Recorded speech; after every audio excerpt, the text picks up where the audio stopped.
Hello student. Next point है democracy and organisations means लोकतंत्र और संगठन। A democratic constitution usually has provision that give people the right to form their own organisations. प्रायः सभी लोकतांत्रिक संविधानों में नागरिकों को संगठन बनाने का अधिकार अंकित होता है। संविधान में ये बातें लिखित है कि नागरिक है अपने हिसाब से संगठन बना सकता है। The Indian constitution consider this is to be fundamental right. संविधान में इसे मौलिक अधिकार माना गया है ना। हमें जो मौलिक अधिकार दिया गया है फंडामेंटल राइट, उसमें से एक अधिकार में ये आता है, citizens from different kinds of organization to fulfill their needs or fight for their collective rights such as clubs, self-help groups, cooperative societies, language, caste or religious associations। तो नागरिक अपने विविध आवश्यकताओं को पूरा करने के लिए, अपने सामूहिक हित के कार्य के लिए तरह तरह के संगठन बनाते हैं। आपको पता ही है उस संगठन में क्या क्या क्या आता है। क्लब, स्व सहायता समूह, सहकारी समूह, भाषा जाति धर्म के आधार पर समूह, व्यवसाय आधारित समूह, है ना। व्यवसाय आधारित में हमने इसके पहले बताया था, श्रमिक संगठन, अधिवक्ता या वकील संगठन, डॉक्टर संगठन आदि, है ना।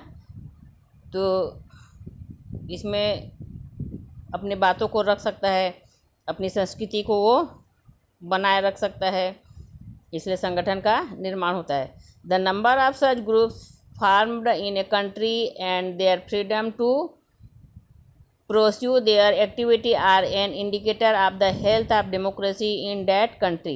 Such group makes people activity in a democracy and strengthen community life. इस तरह के समूह किसी देश में कितनी मात्रा में बनते हैं और कितनी स्वतंत्रता के साथ काम करते हैं, यह वहाँ के लोकतंत्र के स्वास्थ्य का परिचायक होता है। हमारे भारत में इस प्रकार का संगठन बहुत देखा गया है। स्व सहायता समूह है, वो वृद्धाश्रम, बालाश्रम, है ना, पीड़ितों की बहुत मदद करती है। तो ये स्वस्थ लोकतंत्र का परिचायक कहा गया है इसे। इनके माध्यम से लोग सक्रिय होते हैं और सामाजिक जीवन को सुदृढ़ करते हैं। That is why such organisation need to be officially registered. However there is no need to register an informal organisations. तो इनके माध्यम से लोग सक्रिय तो होते ही हैं। शासन की भूमिका यहाँ इतना ही है कि वह सुनिश्चित करे कि ये संगठन कानून के दायरे में काम कर रहे हैं कि नहीं, सार्वजनिक हित को हानि ना पहुँचाए। इस कारण इन संगठनों के पंजीकरण का प्रावधान है ना। पंजीकरण कराना पड़ता है इन संगठनों को। अपने से आप कोई संगठन नहीं बना सकते, लेकिन ऐसे संगठनों का पंजीकरण आवश्यक नहीं है जब तक वे इन्हें अनौपचारिक रखना चाहते हैं, है ना। जैसे उदाहरण के लिए हर गली मोहल्ले में युवा लोग खेल या उत्सव समिति मनाते हैं, वो पंजीकृत नहीं कराते हैं, उनके लिए कंपलसरी नहीं है। जैसे हर फ्लैट में आप देखना संगठन होता है, अपने हिसाब से उन लोग त्यौहार मनाते हैं, गेम करते हैं, उनको पंजीकरण कराने की आवश्यकता नहीं है। लेकिन अगर वह समिति संपत्ति खरीदना चाहती है या किसी प्रकार के कानून के दायरे में आना चाहती है तो उसको पंजीकरण कराना आवश्यक है। But if such an organization by property or wishes to pursue an activity that comes within the ambit on any law, then it must register itself। यहाँ हम कुछ संगठन के महत्वपूर्ण उदाहरणों को समझेंगे। अब ये हमने पढ़ा संगठन क्या है ना। तो संगठन में हमने पढ़ा कि संगठन औपचारिक और अनौपचारिक दोनों होते हैं, उनको पंजीकरण कराना पड़ता है, और जो अपने हिसाब से काम करते हैं उनको पंजीकरण कराने की आवश्यकता नहीं है। ये हमारा एक मौलिक अधिकार में आता है। इसी में फर्स्ट पढ़ेंगे ट्रेड यूनियन। ट्रेड यूनियन मतलब मजदूर संघ, मजदूरों का संघ, मजदूरों के हित के लिए काम करता है। India is a long history of trade union set to the fight of for the rights of worker. भारत में मजदूर संगठनों का इतिहास पुराना है। इनका निर्माण आज़ादी के समय में ही किया गया था, है ना। आज़ादी मिली थी तब से ये ट्रेड यूनियन बना है। Many of them were form during the year of the freedom struggle. They collectively negotiated with factory owner on issues that affected the welfare of workers such as wage, hour of work, and working condition. Workers also formed their own self-help and mutual aid organization. तो इस संघ का क्या काम है कि कामगारों के वेतन, काम के घंटे, काम की हालतों को लेकर संघर्ष करते हैं और मालिकों से सामूहिक रूप से सौदा करने के लिए संघ बनाते हैं। देखते हैं कि उनको बराबर वेतन दिया जा रहा है कि नहीं, ज़्यादा काम तो नहीं कराया जा रहा है, ज़्यादा खतरनाक काम तो नहीं है। ये सब समूह जाकर देखते हैं। कई संगठन समूह के स्व सहायता व एक दूसरे की सहायता के लिए भी बने होते हैं, है ना। कई संगठन मजदूर भी ऐसे हैं जो एक दूसरे की सहायता करते हैं।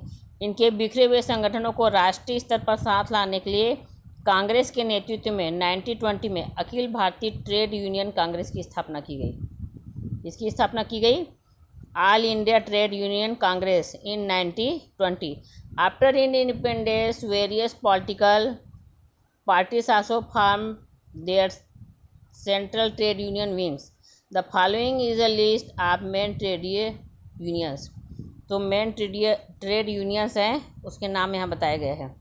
All India Trade Union Congress, Akhil Bharatiya Trade Union Congress. Second, Indian National Trade Union Congress, Indian National Trade Union Congress second नाम। तीसरा, हिंद मजदूर सभा। चौथा, यूनाइटेड ट्रेड यूनियन कांग्रेस। पांचवा है centre of Indian trade unions. छठवा है BMS, भारतीय मजदूर संघ। इस प्रकार हम देखते हैं कि मजदूरों के हित के लिए बहुत सारे संघ बने हुए हैं। ये न केवल मजदूरों के हित में मालिकों से संघर्ष और समझौते करते हैं, बल्कि दबाव समूह के रूप में सरकारी नीतियों को भी प्रभावित करने का कार्य करते हैं, है ना। सरकार अगर व्यापारी के विरुद्ध कोई गलत नियम बनाती है तो उसके अगेंस्ट में भी ये खड़े हो जाते हैं। ओके, अब नेक्स्ट बताऊंगी प्रोफेशनल एसोसिएशंस मीन्स व्यावसायिक हित समूह। The number of professional associations and their activities grew rapidly after independence. Most profession for their own organisation. तो स्वतंत्रता के बाद व्यावसायिक हित समूहों की संख्या और गतिविधियों में काफ़ी वृद्धि हुई है। So we all find types and classes of occupational group in India. तो भारत में कौन कौन से अलग संगठन हैं, व्यवसाय के लोगों ने अपना कौन कौन सा संगठन बनाया है, इसको जानिए। Lawyer, government employees, doctor, teachers, engineer etcetera. वकीलों, सरकारी कर्मचारियों, डॉक्टरों, शिक्षक, इंजीनियर आदि सभी वर्गों के संगठन पाए जाते हैं। Among the prominent occupational group are all India medical councils, all India bar associations, all India teacher federation, all India post and telegraph unions. तो इस सबके अलग अलग नाम हैं। जो मेडिकल का है उसको ऑल इंडिया मेडिकल काउंसिल कहा जाता है ना। और जो वकीलों का रहता है उसको अखिल भारतीय बार एसोसिएशन कहा गया है। और टीचर का अखिल भारतीय शिक्षक संघ कहा गया है। जो पोस्ट ऑफिस वाले का है अखिल भारतीय डाक तार संघ कहा गया है। इस प्रकार इनका नाम दिया गया है ताकि पता चल जाए, नाम लेते ही अपन जान जाते हैं। All India post and Telegraph Union etcetera. Though the primary objective of this organisation is to seek the welfare of professional they represent. They also take an interest in political activities. They try to influence policy formulation in their own favor. यद्यपि जितने भी व्यावसायिक संगठन हैं उनका उद्देश्य व्यवसाय के लोगों का कल्याण करना है, फिर भी ये समुदाय जो हैं राजनीतिक क्रियाकलापों में काफ़ी रुचि लेते हैं, है ना। पॉलिटिकल लोग से जुड़े रहते हैं ये। इन समूहों के सदस्य सरकारी कानूनों के निर्माण की प्रक्रिया को अपने हितों के अनुकूल प्रभावित करने की कोशिश करते हैं। सरकार ने जो कानून बनाया है उसकी प्रक्रिया को अपने हिसाब से वो ढालना चाहते हैं या मनवाना चाहते हैं। ये व्यावसायिक हित के लिए होता है ना। नेक्स्ट पढ़ेंगे कास्ट एंड रिलीजियस ग्रुप्स, जाति एवं धार्मिक दबाव समूह। इसका भी अलग से समूह बना है। Various religious linguistic and caste group have been also formed from time to time to fight for the right for their communities. समय समय पर विभिन्न धार्मिक, भाषाई, जातिगत समूह बने हैं जो अपने समुदाय के लिए काम करते हैं, है ना। देखना कि अपने कास्ट के भी अलग अलग समूह बने होते हैं, जाति के हिसाब से, धर्म के हिसाब से। This organisation to have played a political role, many of them evolving into political parties such as Republican party, Muslim party, है ना, जमात उलेमा, हिंदू महासभा, शिरोमणि अकाली दल। तो भारत में कई सांप्रदायिक दबाव समूह ने राजनीतिक रूप ले लिया है। पहले धीरे वो धर्म के लिए, समाज के लिए काम किए, अब वो राजनीतिक रूप ले लिया है, जिसमें है रिपब्लिक दल, मुस्लिम मस्जिद, जमायत उलमा, है ना, हिंदू महासभा, शिरोमणि अकाली दल, और इसी के नाम से ये खड़े भी होते हैं, अपना अलग से पार्टी बना ली हैं। धार्मिक हित समूह में अखिल भारतीय ईसाई सम्मेलन, अखिल भारतीय पारसी सम्मेलन, आंग्ल भारतीय समुदाय, आर्य प्रतिनिधि, सनातन धर्म, दक्षिणी सभा के नाम भी विशेष रूप से लिए जा सकते हैं। समझ रहे हो। वैसी कई जातियों ने जाति के हित के लिए भी अपना अलग अलग संगठन बना लिया है। इसमें अपने कास्ट के हिसाब से नाम रखें लोग, मारवाड़ी संघ, ब्राह्मण सभा, वैश्य सभा, हरिजन सेवक संघ, दलित सेवक संघ। इसके अतिरिक्त शिक्षण संस्थाओं, खासकर विश्वविद्यालय और छात्रावास में भी असंगठित जाति संगठन पाए जाते हैं। छात्र लोग भी नहीं छूटे हैं, छात्रों ने भी अपना अलग से संगठन बना लिया है। ये जाति संगठन भी अप्रत्यक्ष रूप से, खासकर चुनाव के समय, स्थानीय राजनीति को प्रभावित करते हैं, है ना। ये भी किसी न किसी दल से जुड़ जाते हैं, किसी न किसी पार्टी से जुड़ जाते हैं और उसके पक्ष में काम करते हैं, उनका प्रचार करते हैं। नेक्स्ट पढ़ेंगे women's organisation as a pressure group, महिला संगठन। महिलाओं ने भी अपना संगठन बना लिया है। India has seen several movement organized by women to fight against injustice to women on the issue such as bride burning। तो महिलाओं के साथ भी कई अत्याचार होते हैं, है ना। दुल्हन को जला दिया जाता है, डाउरी मतलब दहेज, property rights, rape, sexual harassment, domestic violence, ये बहुत सारे अपराध हैं महिलाओं के। वधू को जलाना वाला दहेज, संपत्ति का अधिकार, बलात्कार, छेड़छाड़, घरेलू हिंसा, लिंग निर्धारण संबंधी परीक्षण, समाज नागरिक संहिता के साथ साथ राजनीतिक संस्थाओं में अपने लिए आरक्षण को अनेक आंदोलन किए हैं उन्होंने, है ना। उनके आंदोलन के कारण ही कई बार ये जो पीड़ित महिलाएं हैं उनको न्याय मिलता है, पूरे देश की महिलाएं एक हो जाती हैं। One of the main demands of this pressure groups in to reserve 33% of the seats in the Lok Sabha. इसी के कारण ही लोकसभा में महिलाओं को 33% स्थान सुरक्षित रखा है। इसके पहले मैंने बताया था। And Vidhan Sabha for women, women's organisation also played a prominent role in passage of the Hindu code bill in parliament. और ये यह महिला दबाव समूह की क्या मांग रही है? संसद द्वारा हिंदू कोड बिल पास कराने में भी महिला दबाव समूह ने महत्वपूर्ण भूमिका निभाई है। हिंदू कोड बिल है, उसमें हमारे यहाँ जो नियम चलते हैं उसमें कुछ बदलाव लाना चाहिए, है ना। परंपरा से जो नियम चल रहे हैं उसके विरुद्ध महिलाओं ने आवाज़ उठाई, तो बहुत सारे जो हमारे जो प्रथा हैं वो सब बंद हुआ। तो इतने सारे संगठन हैं हमारे देश में, आपको पता रहना चाहिए। और एक है मीडिया एंड पीपल पार्टिसिपेंट्स, मतलब मीडिया और जन सहभागिता।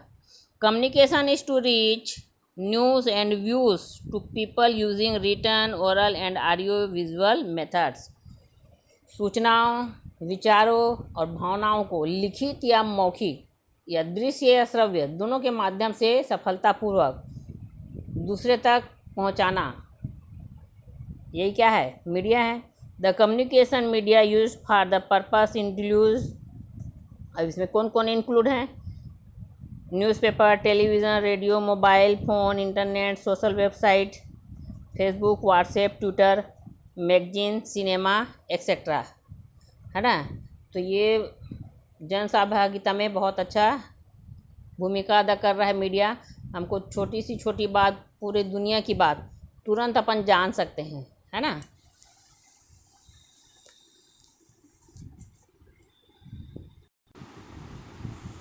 नेक्स्ट पढ़ेंगे role of media in people participants. जन सहभागिता में मीडिया की भूमिका। Communication media have always contributed to raising people's participant in government. The technologies revolution has led to rapid development of communication media. People's reach to this communication media is also increasing. The electronic media play a key role in internalizing news, with the number of news channels increasing from day to day. Any incident occurring in any corner of the world immediately reached to everyone by these news channels. तो हम जानते हैं संचार हमेशा जनता की भागीदारी में बढ़ावा दिया है, लेकिन आज की जो तकनीकी क्रांति है वो संचार, जो तकनीकी संचार है उसमें बहुत तेज़ी से विकास हुआ है। साइंस ने सबसे ज़्यादा विकास कम्युनिकेशन में किया है। साथ ही लोगों की संचार के साधनों तक पहुंच बढ़ गई है ना। तकनीकी में सुधार के साथ साथ आज हमें देश विदेश की खबरें तुरंत पहुंच जाती है। इलेक्ट्रॉनिक मीडिया ने हमें इसमें बहुत महत्वपूर्ण भूमिका निभाई है और हम देखते हैं कि समाचार चैनलों की संख्या दिनों दिन बढ़ते जा रही है। कहीं भी कोई घटना घटती है उसकी तुरंत सूचना इन चैनल के माध्यम से हम तक पहुंच जाती है। तो इनमें भी एक प्रकार से कंपटीशन है ना। चैनल में भी कंपटीशन है, जो सबसे पहले समाचार जनता तक पहुंचाए वो मीडिया को अच्छा माना जा रहा है। The news channel have naturally increased people participant in government. They also mold public opinions. They inform people about government initiative and programs and share the opinions of expert with them. तो इस संचार के साधन हैं। शासन में लोगों की भागीदारी बहुत सहज ढंग से बढ़ाई है।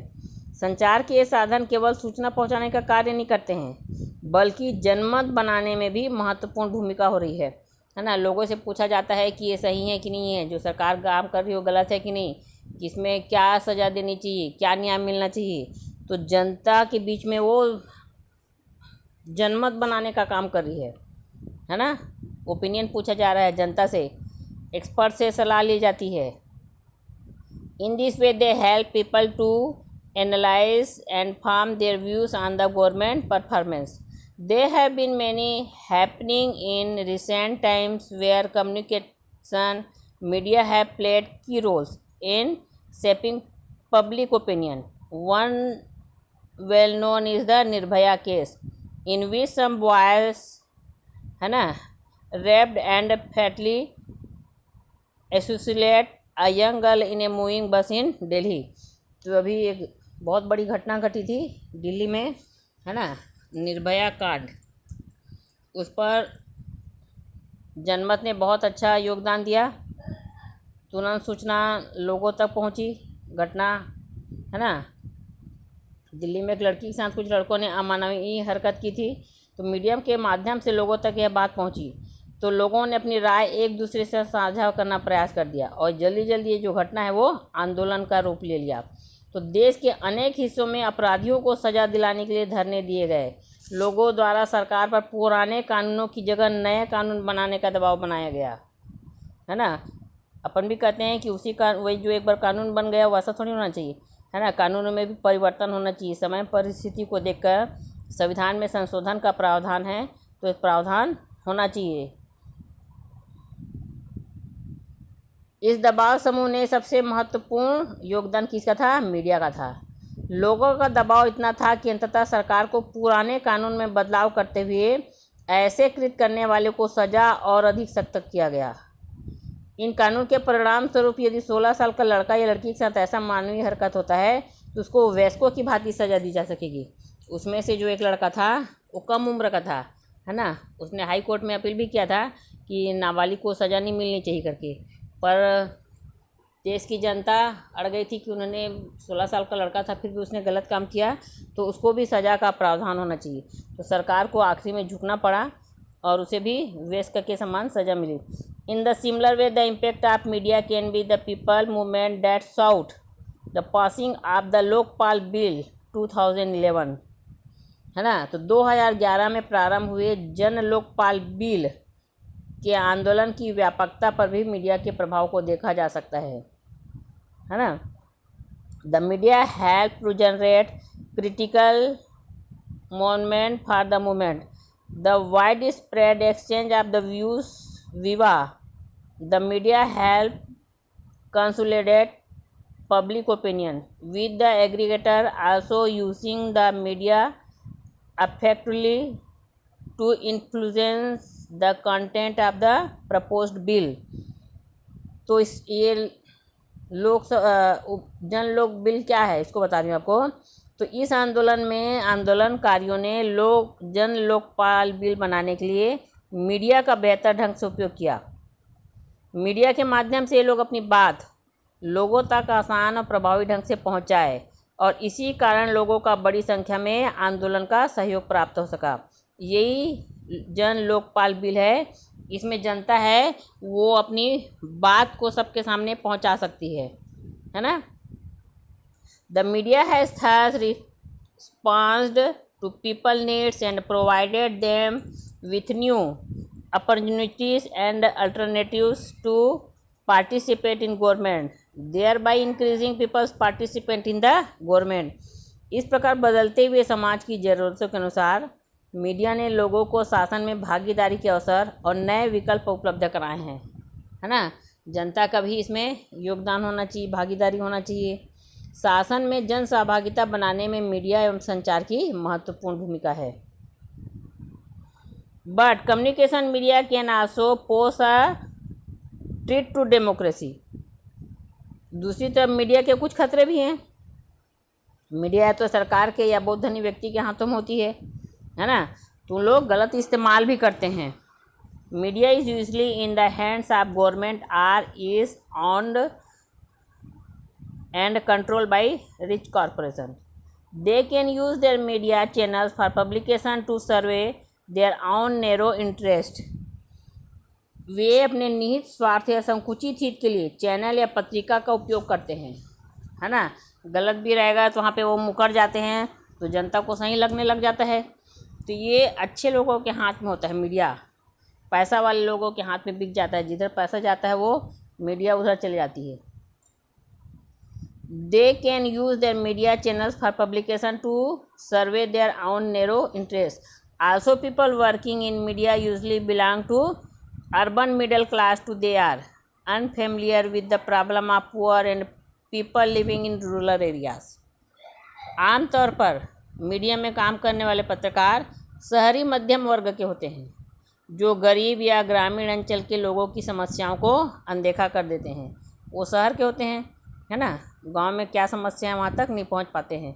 The public can the misinform in the media present a wrong picture and incited or publishers partisan opinion. तो इसलिए क्या करते हैं, गलत ढंग से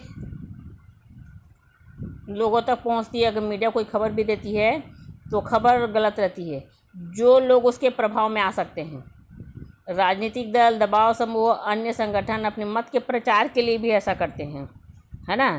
तो चुनाव के समय जो मीडिया है वो कभी गलत काम करती है और कभी सही भी करती है।